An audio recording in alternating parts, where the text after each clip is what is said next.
1000 دن پہلے وقت یزید نے سوچا کہ لا الہ الا اللہ پر یقین رکھنے والے اس شخص کو گرا دیں گے، مگر 1000 دن بعد آج بھی وہ وہیں ڈٹ کر کھڑا ہے۔ ان 1000 دنوں میں وہ اس پر ایک بھی جرم ثابت نہیں کر سکے۔ ان 1000 دنوں میں وہ اس کو عوام کے دلوں سے مٹا نہیں سکے، اس کا پیغام دبا نہیں سکے۔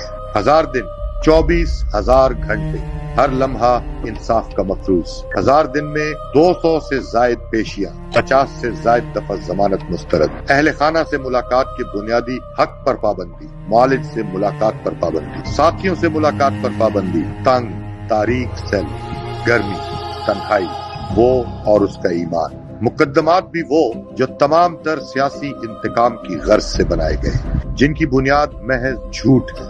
توشہ خانہ کیس ہو، سائفر کیس ہو، عدت کیس یا 9 مئی کے تمام مقدمات میں عمران کا کوئی جرم ثابت نہیں ہو سکا۔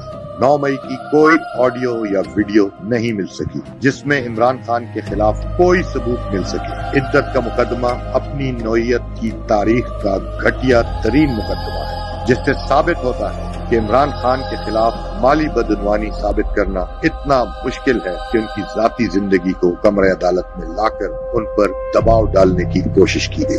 تمام مقدمات کا ٹرائل جیل میں چلایا گیا، اوپن کورٹ میں نہیں، جو ان کے بوگس ہونے کی سب سے بڑی نشانی ہے۔ اور جب بھی ان مقدمات کا فیصلہ ٹرائل کورٹ کی بجائے میرٹ پر کیا گیا، عمران خان کو ضمانت ملتی رہی، مگر ایک ضمانت ملنے سے قبل ہی کسی اور مقدمے میں سزا سنا دی جاتی ہے، جس سے ان کی سزا طویل تر ہوتی جا رہی ہے۔